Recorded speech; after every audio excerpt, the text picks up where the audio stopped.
नमस्कार, आप देख रहे हैं CWB हिंदी न्यूज।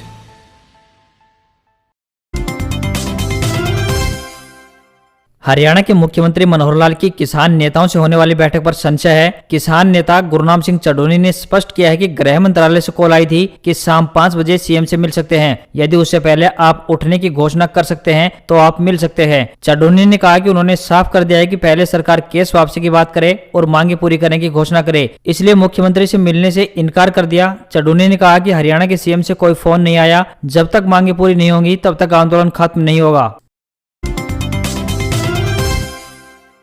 आंदोलन पर चढ़ोनी का बयान, बोले दर्ज केसों सहित स्मारक के लिए जगह और मृतकों के परिवार को मुआवजा पर रुख स्पष्ट करे सरकार। संयुक्त किसान मोर्चा की बैठक के दौरान भाजपा नेता गुरनाम सिंह चढ़ोनी ने प्रदेश का पक्ष रखा। जब तक प्रदेश सरकार उन्हें बुलाकर उनकी मांगों को नहीं सुनती और उन्हें नहीं मानती, वे आंदोलन जारी रखेंगे। MSP पर संयुक्त किसान मोर्चा जो फैसला लेगा उसको माना जाएगा। इसके अलावा प्रदेश सरकार हरियाणा में किसानों पर दर्ज मुकदमे वापस ले, शहीद किसानों के परिवार को मुआवजा दे और शहीद किसानों का स्मारक बनाने की जगह तय करके किसानों को बताए। 4 दिसंबर तक का समय दिया गया है। तब तक सरकार क्या फैसला लेते हैं, इंतजार किया जाएगा। फैसला न आने पर आगे की रणनीति तैयार की जाएगी। हरियाणा सरकार की तरफ से उनके पास कोई बुलावा नहीं आया है।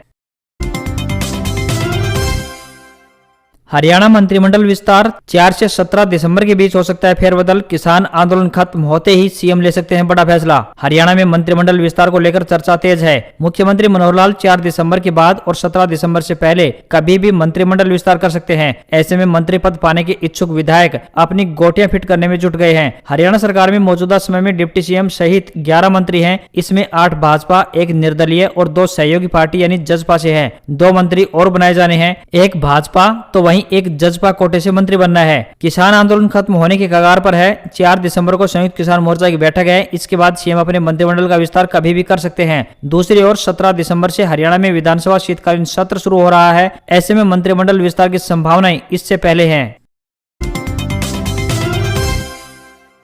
किसानों को एक बड़ी समस्या रहती थी कि उन्हें रात को बिजली मिलती है, जिससे उन्हें रात को कड़ाके की ठंड में पानी में खड़ा रहकर सिंचाई करनी पड़ती है। किसानों की इसी समस्या पर बिजली निगम ने अब ध्यान दिया है और निर्णय लिया है कि नए साल से किसानों को रात की बजाय दिन में ही बिजली मुहैया कराई जाएगी। इसके लिए प्रदेश में सोलर एनर्जी से बिजली उत्पादन बढ़ाया जाएगा। साल के अंत तक करीब 2000 मेगावाट बिजली सोलर पैनल से बनेगी। किसानों को सप्लाई देने को 5 से 6000 मेगावाट सौर ऊर्जा से तैयार बिजली दूसरे राज्यों से भी खरीदनी पड़ेगी। जनवरी फरवरी से दिन में बिजली मिल सकेगी। दिन में यानी सुबह 5 बजे से लेकर रात 8 बजे तक बिजली सप्लाई मिलने से किसान फसलों को सिंचाई अच्छे से कर पाएंगे। किसानों को रात भर नहीं जागना पड़ेगा तथा रात में बिजली खराब होने पर दुरुस्त नहीं होती है, दिन में कर्मचारी ठीक कर सकेंगे।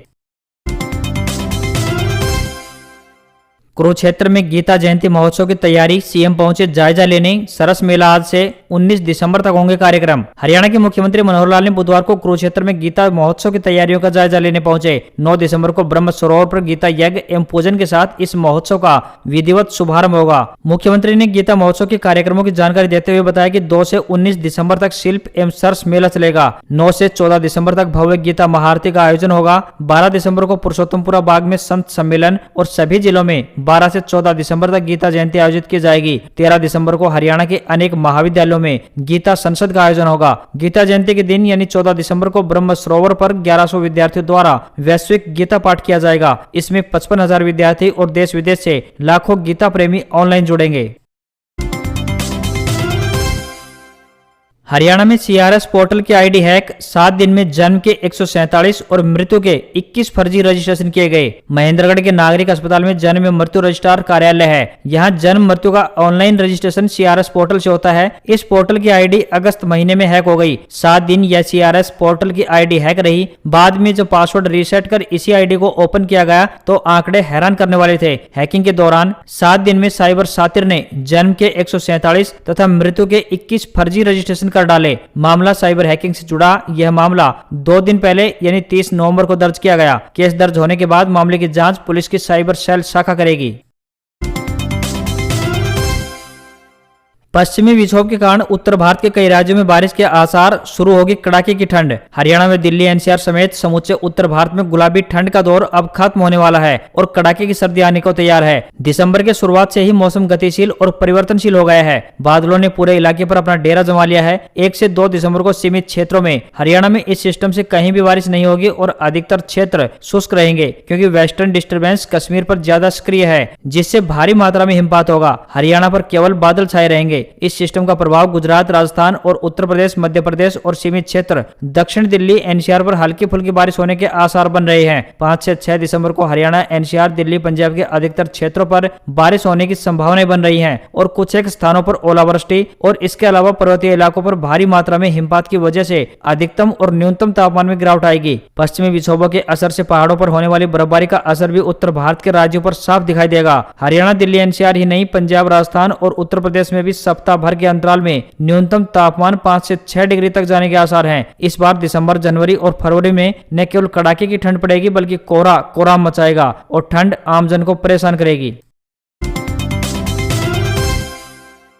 टीएमसी में जाते ही बदले अशोक तंवर के तेवर, कहा कांग्रेस पार्टी गद्दार नेताओं से भरी हुई है। तृणमूल कांग्रेस में शामिल होते ही सोनीपत पहुंचे अशोक तंवर ने कांग्रेस पार्टी पर जमकर हमला बोला। उन्होंने कहा, असली कांग्रेस तृणमूल कांग्रेस पार्टी है। कांग्रेस पार्टी गद्दार नेताओं से भरी हुई है। तंवर ने केंद्र सरकार पर निशाना साधते हुए कहा कि 700 किसानों की कुर्बानी के बाद सरकार ने तीनों कृषि कानून वापस लिए हैं। अब किसानों की मांग एमएसपी पर कानून बने और जितने भी मुकदमे दर्ज हुए हैं सरकार जल्द से जल्द उन्हें रद्द करे। उन्होंने कहा कि आने वाले समय में ममता बनर्जी सेंटर में सरकार बनाएगी। प्रदेश की जनता भी चाहती है कि देश में ही नहीं बल्कि प्रदेश में भी बदलाव हो।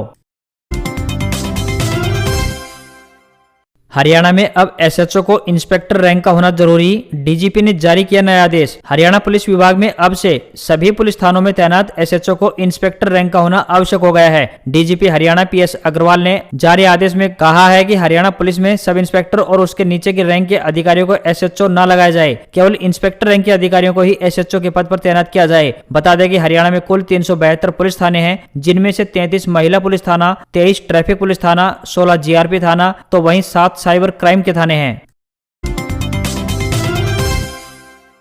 डीएपी के बाद अब यूरिया के लिए मची अफरा तफरी। प्रदेश में किसानों को जहां डीएपी खाद के लिए दर दर भटकना पड़ा था, वहीं अब किसानों को यूरिया खाद नहीं मिल रही है, जिसके लिए किसान खासे परेशान दिखाई दे रहे हैं। सोना पैक्स सेंटर में किसानों की भीड़ इतनी बढ़ जाती है कि सड़क पर जाम तक लग जाता है। किसानों का कहना है कि मौके पर पहुंचने के बाद ही उन्हें खाद नहीं मिल रही है। वे सुबह 6 बजे से लाइन में खड़े होते हैं तो वहीं देर शाम तक उन्हें बिना खाद लिए ही घर वापस लौटना पड़ता है। यूरिया खाद वितरण करने वाली कृषि विभाग के सचिव जगत सिंह ने बताया कि कृषि विभाग की तरफ से 10,000 यूरिया के बैग की डिमांड भेजी गई थी, लेकिन सरकार द्वारा अभी करीब 3,500 बैग यूरिया के खाद भेजे गए हैं, जिससे किसानों को खाद की परेशानी हो रही है। उन्होंने कहा है कि जैसे ही बाकी यूरिया खाद के बैग आ जाएंगे, वैसे ही किसानों के बीच वितरित कर दिए जाएंगे।